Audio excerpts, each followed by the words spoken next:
نحمده ونصلي ونسلم على سيدنا ومولانا محمد نبي الأمين المكين الكريم الرؤوف الرحيم. أما بعد فأعوذ بالله من الشيطان الرجيم. بسم الله الرحمن الرحيم. وَإِذَا حُيِّيتُم بِتَحِيَّةٍ فَحَيُّوا بِأَحْسَنَ مِنْهَا أَوْ رُدُّوهَا إِنَّ اللَّهَ كَانَ عَلَى كُلِّ شَيْءٍ حَسِيبًا. صدق الله المولانا العظيم وصدق رسوله النبي الكريم. إن الله وملائكته يصلون على النبي يا أيها الذين آمنوا صلوا عليه وسلموا تسليما. اللهم صل على سيدنا ومولانا محمد وعلى آل سيدنا وأصحاب سيدنا وأزواج سيدنا ومولانا محمد وبارك وسلم. مولاي صل وسلم دائما أبدا على حبيبك خير الخلق كلهم. يا رب بالمصطفى بلغ مقاصدنا واغفر لنا ما مضى يا واسع الكرم. اللہ رب العزت کے حمد و ثنا، کریم آقا علیہ الصلوۃ والسلام پر درود و سلام، اور اس کے بعد حضرات گرامی قدر، السلام علیکم ورحمۃ اللہ وبرکاتہ.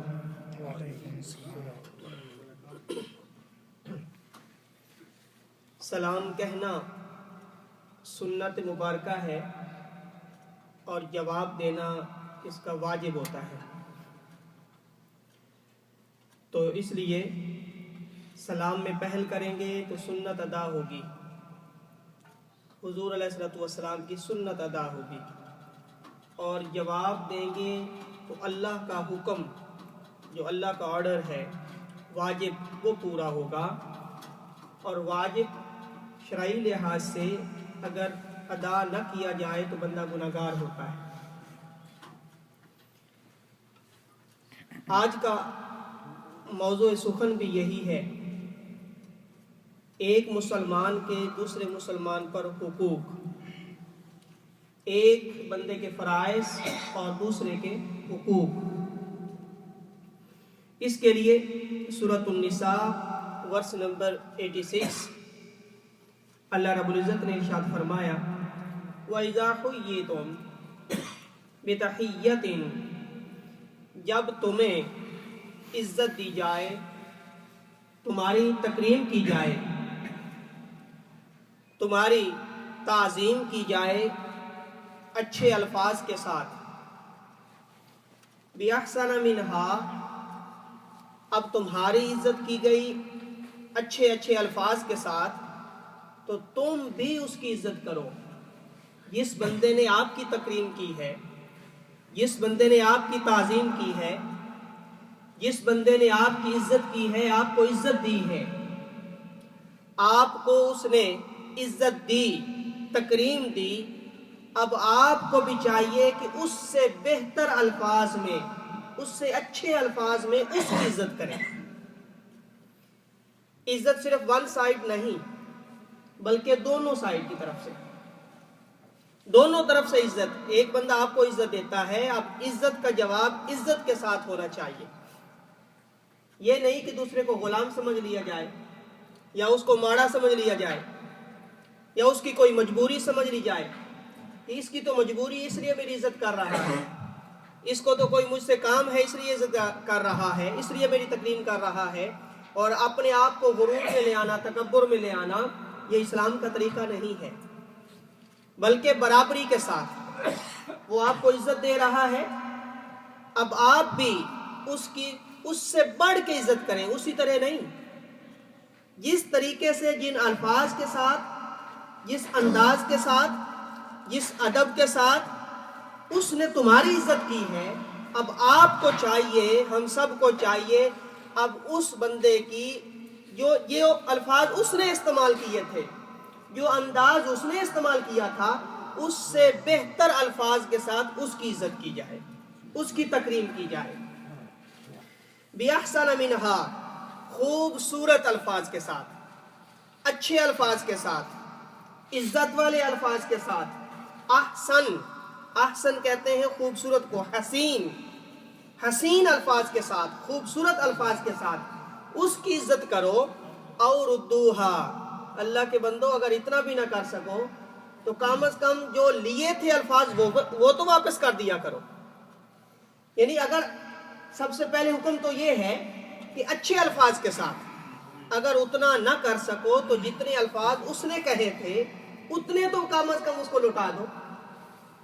یہ نہیں کہ کوئی سلام کہے آگے سے سر ہلا دیا جائے، یہ اس کی عزت نہیں ہے. آگے سے اپنے کسی انداز کے ساتھ اوپر نیچے سر کو کر دیا جائے، یہ بھی ایک ہمارا تکبر کا طریقہ ہے. کوئی سلام کہے تو ہم آگے یس صرف اپنے چہرے کے ساتھ اشارے کے ساتھ جواب دے دیتے ہیں. نہیں، اس طرح اس کی عزت نہیں ہے. وہ آپ کو اچھے الفاظ کے ساتھ سلام کہہ رہا ہے، آپ بھی اسی طرح اس سے بہتر الفاظ میں اس کا جواب دیں. آپ کو وہ اچھے الفاظ دے رہا ہے، تکریم کر رہا ہے، تو آپ اس سے بہتر الفاظ میں اس کا جواب دیں. یہ ہے اس کا ادب، یہ ہے اس کی عزت. پھر اللہ رب العزت نے فرمایا ان اللہ کان علی کل شیء حسیبا، بے شک اللہ رب العزت ہر چیز کا حساب لینے والا ہے.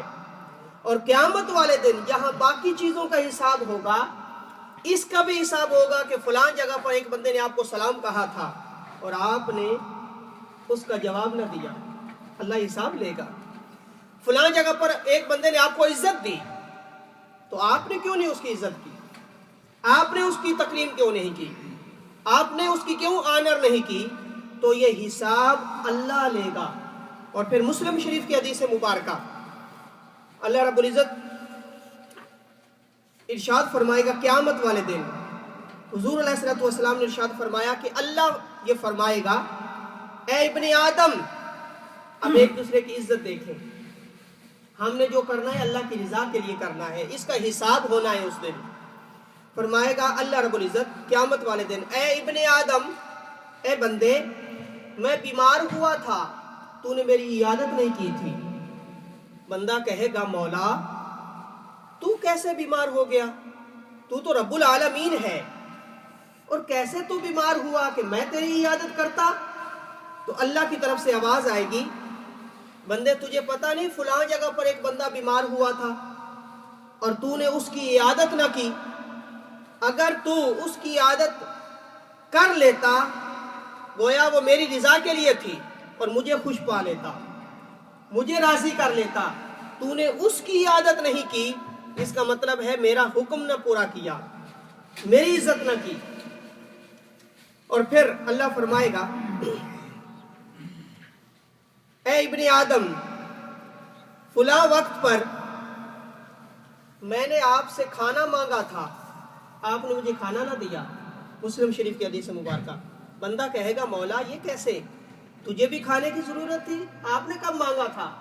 اللہ فرمائے گا ہاں فلاں وقت پر ایک بندے نے میرے نام پہ کھانا مانگا تھا، اگر تو اسے دے دیتا تو حقیقت میں تو مجھے ہی کھلاتا، کیونکہ اس نے میرے نام پہ مانگا تھا، میرے لیے مانگا تھا، میرے نام پہ مانگا تھا. اے بندے تجھے کس نے دیا ہے یہ سب کچھ، یہ بھی تو اللہ ہی دینے والا ہے، اور اگر تو اس کو دے دیتا میرے نام پر تو مجھے خوش پاتا، مجھے راضی کر لیتا. اور پھر تیسری جگہ پہ ارشاد فرمایا کہ اللہ فرمائے گا بندے سے اے ابن آدم، فلاں وقت میں نے تم سے پانی مانگا تھا اور تو نے پانی نہ دیا. بندہ پھر عرض کرے گا مولا کیا تجھے بھی پیاس لگتی ہے، کیا تو نے بھی پانی مانگا تھا. تو اللہ فرمائے گا ہاں فلاں وقت پر فلاں بندے کو اگر تو پانی پلا دیتا تو حقیقت میں مجھے پلاتا. یعنی اس نے آپ سے مانگا تھا یا نہیں مانگا تھا، اس کو پیاس تھی، تو آپ کو یہ چاہیے تھا کہ میری رضا کے لیے اس کی عزت کی جاتی، اس کی عادت کی جاتی، اس کو کھانا دیا جاتا، اس کو پینا دیا جاتا، اس کو پلایا جاتا. تو یہ ہے ایک بندے کے دوسرے بندے پر حقوق، ایک مسلمان کے دوسرے مسلمان پر حقوق. حضرت ابو ہریرہ رضی اللہ تعالیٰ عنہ بیان کرتے ہیں، متفق علیہ، بخاری اور مسلم دونوں میں یہ حدیث مبارکہ ہے، ان رسول اللہ صلی اللہ علیہ وسلم قال حق المسلم علی المسلم خمس، ایک مسلمان کے دوسرے مسلمان پر 5 حقوق ہیں. بولیے کتنے حقوق ہیں تاکہ توجہ میری طرف رہے, نیند نہ آ جائے. کتنے حقوق ہیں؟ 5. The Muslims duty to the Muslims is 5. 5 حقوق ہیں ایک مسلمان کے دوسرے مسلمان پر. رد السلام, سب سے پہلا حکم اللہ نے فرمایا, میرے آقا علیہ الصلوۃ والسلام نے یہ ایک مسلمان کا دوسرے مسلمان پر حق رکھا. اب ایک کا حق ہے, دوسرے کا فرض ہے. ہر ایک مسلمان کا حق ہے جو دوسرے مسلمانوں سے لے گا, اور ہر مسلمان کا فرض ہے جو دوسرے کو دے گا. تو ایک کا دوسرے پر یہ پہلا حق اور فرض ہے رد السلام, کہ جب کوئی سلام کہے تو اس کا جواب دیا جائے. جب تمہاری کوئی عزت کرے اچھے الفاظ کے ساتھ تو تم اس کا جواب دو. وعیادت المریض, اور دوسرا حق یہ ہے کہ اگر کوئی بیمار ہو جائے, انویل ہو جائے, تو اس کو وزٹ کیا جائے, اس کی عیادت کی جائے. اب سلام کا جواب دینے کے بھی اچھے انداز ہونا چاہیے, اچھے انداز کے ساتھ, تکبر غرور کے ساتھ نہیں. اس نے الفاظ کے ساتھ آپ کو سلام کہا ہے, آپ الفاظ کے ساتھ, اچھے الفاظ کے ساتھ جواب دیں. تو مریض کی عیادت کرنی ہے, کوئی بیمار ہو گیا ہے, اس کی عیادت تیمارداری کرنی ہے. تو ایسا نہیں ہے کہ جائیں آپ مریض کے پاس اور اس پر بوجھ بن جائیں. بوجھ بننے سے مراد جا کے اس کا جناب مہمان بن جائیں, اور اس سے جناب آپ بوتلیں پی رہے ہوں, جوسس اس سے پی رہے ہوں, اور چائے اس سے پی رہے ہوں. تو عیادت کرنے کا مقصد یہ نہیں ہے کہ جا کر اس کے مہمان بن جائیں, نہیں, بلکہ سنت طریقہ یہ ہے کہ کچھ نہ کچھ اس مریض کے لیے ساتھ لے کے جایا جائے. یہ میرے آقا علیہ الصلوۃ والسلام کی سنت مبارکہ ہے, صحابہ کی سنت مبارکہ ہے. مریض کی عیادت کریں, اچھی گفتگو کریں اس کے پاس جا کر. یہ نہیں کہ جائیں اس کے پاس, آپ کو یہ مرض ہے, اسی مرض سے فلاں بندہ بھی مر گیا تھا, وہ جو ٹھیک اس نے ہونا تھا, آپ کے الفاظ سن کر وہ باقی جائے گا. عیادت کرنے کا مقصد یہ ہوتا ہے, آپ کو چاہیے کہ اس کو تسلی دے, اچھے الفاظ کے ساتھ, اس کو کوئی امید بنے. ایک وہ سادہ سی بات بھی ہے نا, پنجابی میں کہتے ہیں بندہ بندے دا دارو ہوندا ہے. ایک بندہ جو ہے وہ دوسرے کے لیے دوا ہے, دوسرے کے لیے شفا ہے. وہ کیا ہے؟ اچھے الفاظ کے ساتھ اس کے ساتھ جب گفتگو کی جائے گی, اسی پر اس کو امید لگ جاتی ہے. اور جب اندر سے بندہ خوش ہوتا ہے, اس کی طبیعت بھی اچھی ہونا شروع ہو جاتی ہے, اس کی طبیعت اچھی ہو جاتی ہے. تو عیادت کریں, اور پھر عیادت کرنے کے جو اصول و ضوابط ہیں ان کو بھی مد نظر رکھیں. تو دوسرا یہ حق ہوا کہ کوئی مسلمان بیمار ہوا, اس کی عیادت کی جائے. واتباع الجنائز, کوئی مسلمان فوت ہو گیا, اس کا وصال ہو گیا, تو اب دوسرے مسلمانوں کا یہ فرض ہے, اور اس فوت ہونے والے کا یہ